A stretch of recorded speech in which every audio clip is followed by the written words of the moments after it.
The night was as cold as a corpse's embrace when I first set foot in the abandoned ruins of the old flour mills along the Mississippi River. The wind howled through the decrepit structures, carrying with it the whispers of a forgotten era. I'm Cyrus Kade, freelance investigative reporter, and I've seen my fair share of the bizarre and unexplained.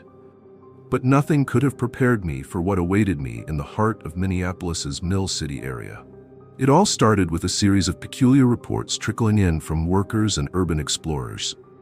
They spoke of inexplicable cold drafts that seemed to materialize out of nowhere, sending chills down their spines even on the warmest summer days. But that wasn't all. Disembodied voices echoed through the ruins, whispering unintelligible words that seemed to dance on the edge of comprehension. And then there were the sightings, a shadowy figure that flitted just at the edge of vision, there one moment and gone the next.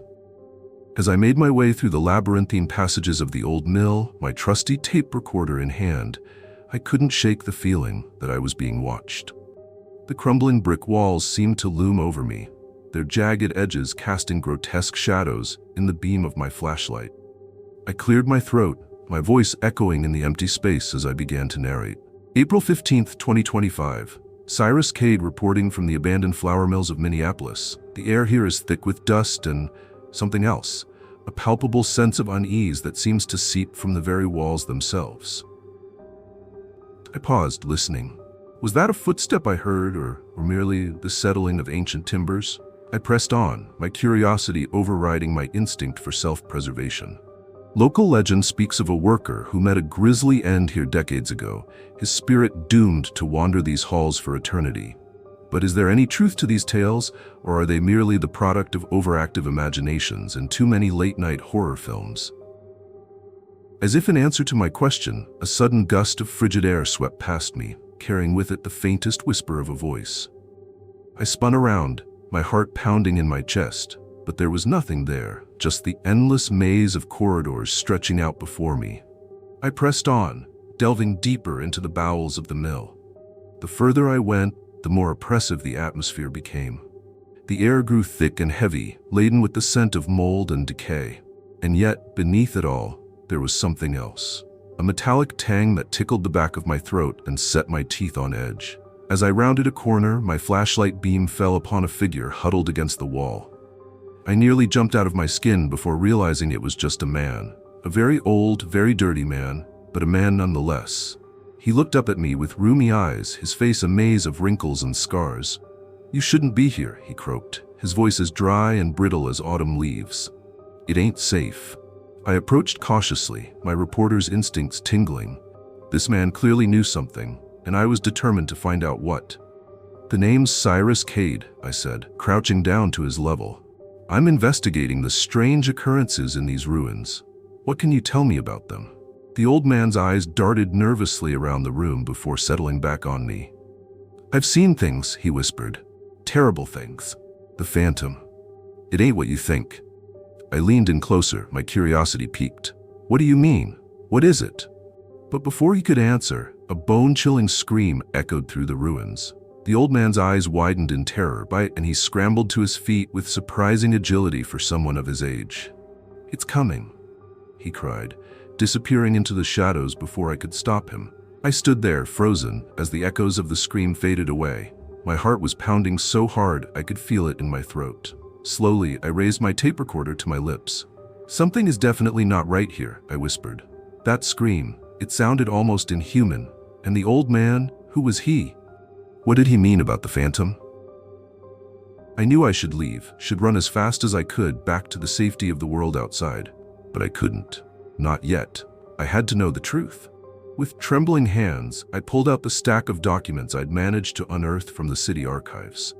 Newspaper clippings, accident reports, death certificates, all painting a grim picture of life in the mill during its heyday.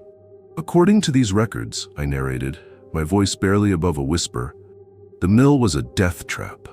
Dangerous working conditions, long hours, and little regard for worker safety.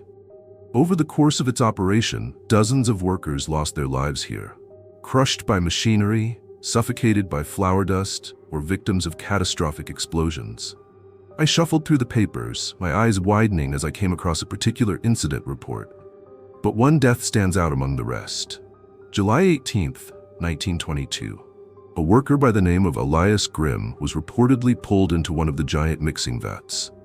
By the time his co-workers managed to shut down the machinery, there was nothing left of him to recover. A sudden chill ran down my spine, and I spun around, certain I'd heard something moving behind me. But there was nothing there, just shadows and dust. I pressed on, my voice growing more urgent as I continued to narrate. The official report ruled it an accident, but rumors persisted. Some claimed Grimm had been pushed, a victim of jealousy or revenge. Others whispered of darker things, of rituals and sacrifices to ensure a bountiful harvest. As if on cue, the temperature in the room plummeted. My breath came out in visible puffs, and frost began to form on the lens of my flashlight. And then I heard it, a low, mournful moan that seemed to come from everywhere and nowhere at once.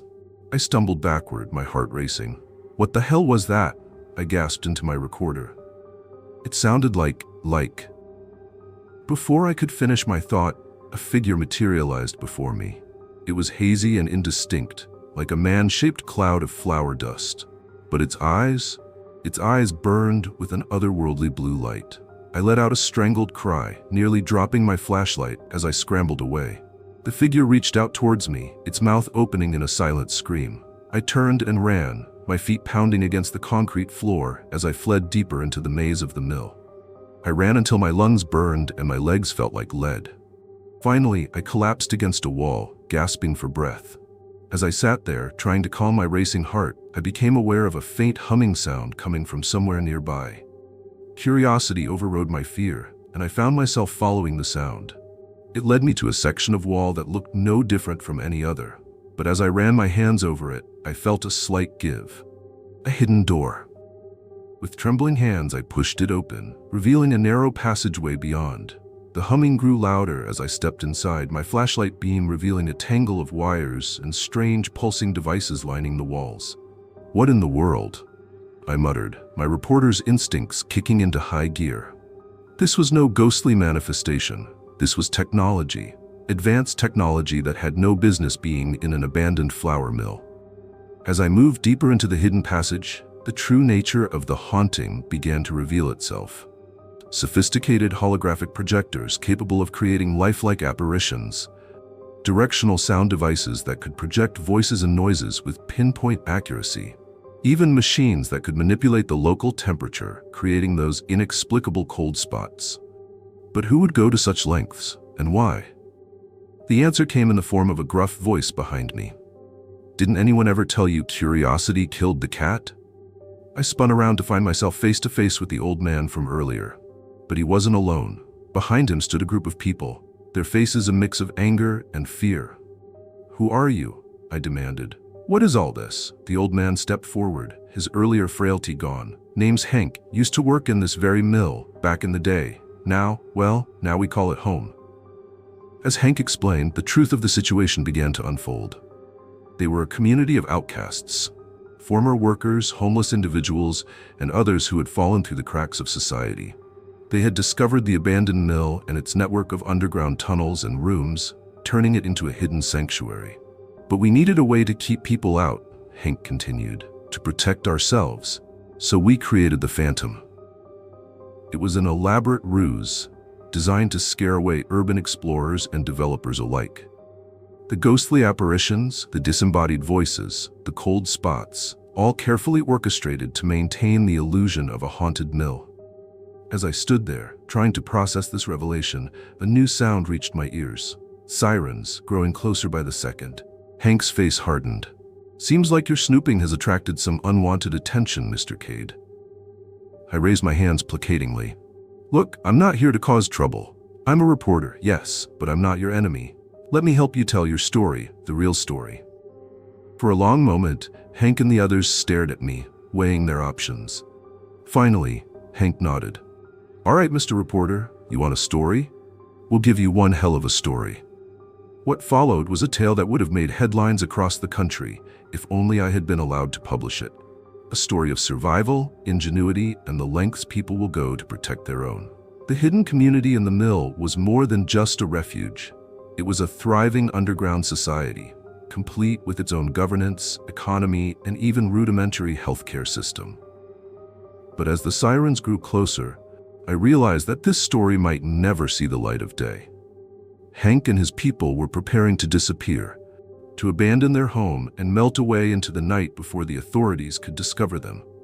As I watched them gather their belongings and activate hidden escape routes, a thought occurred to me. "Wait," I said, an idea forming. What if we use your haunting equipment one last time?" Hank raised an eyebrow, intrigued. "What did you have in mind?" And so, as the police cars pulled up outside the mill, they were greeted by a sight that would fuel urban legends for decades to come. The Phantom of Mill City, in all its terrifying glory, manifested before them. A colossal figure of swirling flour dust and crackling energy, its mournful howl echoing across the Mississippi. In the chaos that followed, Hank and his people slipped away unnoticed. And me? Well, I found myself in the back of a police car, trying to explain what I had seen to a pair of very skeptical officers. As I sit here now, in my small apartment, typing up this account, I can't help but wonder about Hank and his underground community. Where are they now? Did they find a new home, a new place to build their hidden world? But more than that, I wonder about the nature of ghosts. Are they always the spirits of the dead doomed to wander the earth? Or can they be something else entirely, the hopes, fears, and desperate ingenuity of the living given form and substance? One thing I know for certain: the next time you hear a tale of a haunted building or a vengeful spirit, take a moment to look closer. You might just find that the real story is far more incredible than any ghost story could ever be. This is Cyrus Kade, signing off. And remember, in a world where the line between truth and fiction is increasingly blurred, sometimes the most unbelievable stories are the ones that turn out to be true. As I finished my narration, a chill ran down my spine. Not from any ghostly presence or hidden technology, but from the realization of how close I had come to uncovering a truth that some would prefer to remain hidden. I reached for my tape recorder, intending to review my notes, only to find it missing. Panic set in as I searched my pockets, my desk, the entire apartment. But it was gone, and with it, the only hard evidence I had of my encounter in the Mill City ruins. I rushed to my computer, determined to at least get my story down in writing. But as I began to type, my screen flickered and went dark. When it came back to life a moment later, every file related to my investigation was gone. A message appeared on the screen: "Some stories are better left untold. H." I sat back, a mix of fear and awe washing over me. They had found me. Somehow, they had reached out from their hidden world and erased every trace of their existence from my records. As I stared at the blank screen, I couldn't help but laugh. Here I was, a reporter with the story of a lifetime, and no way to prove any of it. But then again, isn't that how all the best stories start? I reached for a pen and paper, old school tools that couldn't be hacked or erased with the click of a button. As I began to write, I realized that this was far from the end of the story. It was just the beginning, because now I knew the truth. I knew that beneath the streets of Minneapolis, in the forgotten spaces and abandoned ruins, there was a whole other world. A world of secrets and shadows, of ingenious inventions and desperate survival. And somewhere out there, Hank and his people were watching, waiting. Perhaps even now they were setting up in a new location, spinning their web of illusions to protect their hidden sanctuary. As for me, well, I may have lost my evidence, but I haven't lost my determination.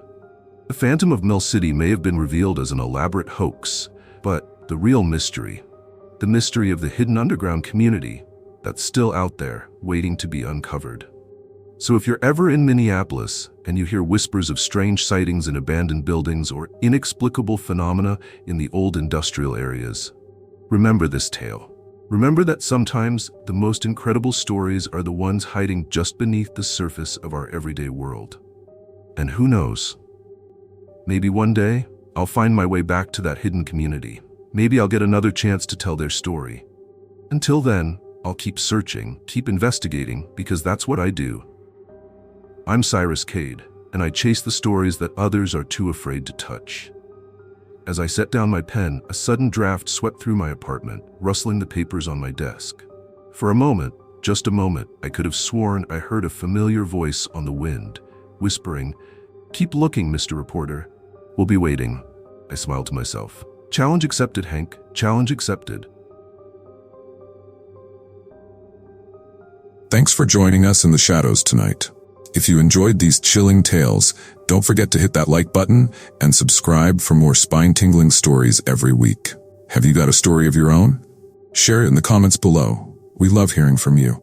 And remember, the darkness holds many secrets. Are you brave enough to uncover them? Until next time, keep your lights on and your doors locked. Sweet nightmares.